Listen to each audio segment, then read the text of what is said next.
اعوذ باللہ من الشیطان الرجیم، بسم اللہ الرحمن الرحیم۔ اس ویڈیو میں ہم حق مہر کے حوالے سے کچھ اور مسائل پر گفتگو کریں گے۔ اس سے پچھلی ویڈیو میں ہم حق مہر کی اقسام کے بارے میں سن چکے ہیں۔ آج ہم اس بارے میں بات کرتے ہیں کہ حق مہر کب کسی شوہر کے ذمہ لازم ہو جاتا ہے۔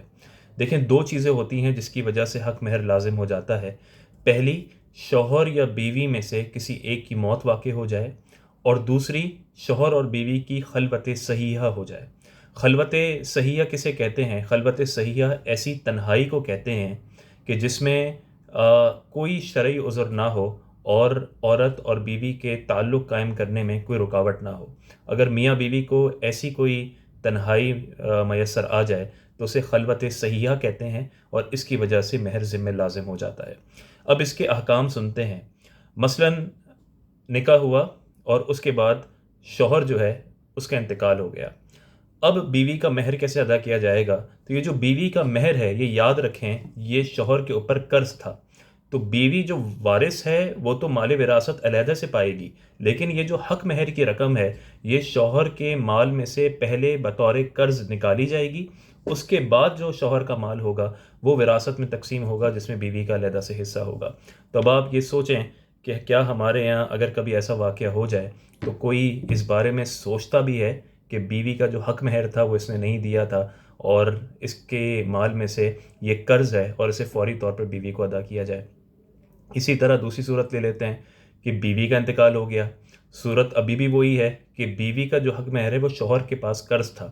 تو اب بیوی کا انتقال ہوا تو بیوی کے جتنے وارث ہیں، مثلاً بیوی کے والدین اگر حیات ہیں، اسی طرح اولاد ہے، تو شوہر وہ حق مہر بیوی کے ورثاء کو دے گا، یعنی بیوی کا جو مال ہے اس میں اس حق مہر کو شامل کیا جائے گا، شوہر ادا کرے گا، اور پھر وہ بطور وراثت تقسیم ہوگی، جس میں شوہر بھی اپنا وراثت کا حصہ پائے گا۔ تو یہ دو احکام ہیں کہ جن کو یاد رکھنا ضروری ہے۔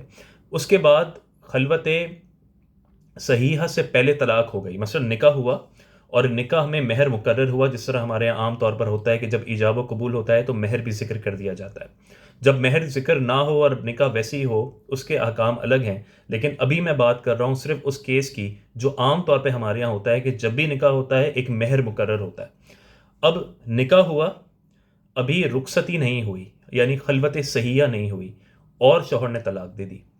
اب دیکھیں کتنا مہر دینا ہوگا۔ شاید آپ کو بہت زیادہ حیرت ہو، کیونکہ ہماری برادری میں تو ایسے کیسز ہیں کہ جس میں لوگ نکاح کیا، رخصتی کے بعد اگر بہت جلدی طلاق ہو جائے تو عورت کے مال پر قبضہ کر لیتے ہیں، اس کے سونا رکھ لیتے ہیں۔ حق مہر دینا یا اسے کوئی اور چیز دینا تو بہت دور کی بات ہے، لیکن دیکھیں قرآن کریم میں اللہ تبارک و تعالیٰ کیا ارشاد فرماتا ہے۔ سورہ بقرہ کی آیت نمبر 237 ہے، اور میں صرف ترجمہ پڑھتا ہوں کیونکہ آیت طویل ہے۔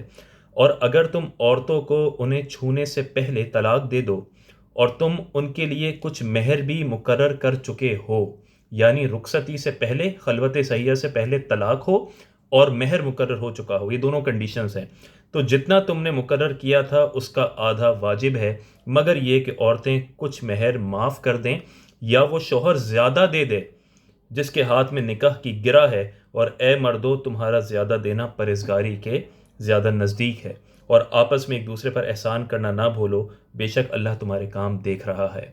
تو آج اس حکم کی پیروی کرنا، اس حکم پر عمل کرنا کتنا مشکل ہے کہ جب خاندانوں میں دوریاں بڑھتی ہیں تو ایک دوسرے کو بدنام کرتے ہیں، جبکہ اللہ تبارک و تعالیٰ یہ ارشاد فرماتا ہے کہ اگر تم نکاح کر رہے ہو اور مہر مقرر ہو چکا ہے اور رخصتی سے پہلے کسی وجہ سے طلاق دے دیتے ہو تو تم پہ آدھا مہر دینا تو واجب ہے، لازم ہے۔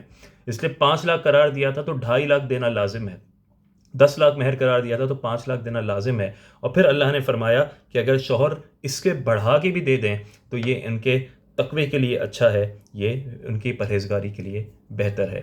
تو اللہ تعالیٰ سے دعا ہے اللہ تعالیٰ ہمیں ان احکام کو سمجھنے کی توفیق عطا فرمائے، اور صرف باتیں اور ڈائلاگ بازی کی حد تک نہیں، بلکہ جب اس طرح کے واقعات خاندانوں میں ہوں تو کوئی بڑا یہ لوگوں کو سمجھائے کہ یہ قرآن کا حکم ہے اور اس پر عمل کرنا ضروری ہے۔ تو بیوی کے زیورات، اس کے مال، اس کے جہیز پر قبضہ کرنا تو یہ تو بہت دور کی بات ہے۔ آپ کے ذمے، آپ اس کا مال تو اسے ادا کریں گے ہی، اس کے علاوہ اگر آپ کے ذمے حق مہر ہے تو وہ بھی ادا کریں گے۔ اللہ تعالی ہمیں سمجھنے کی توفیق عطا فرمائے۔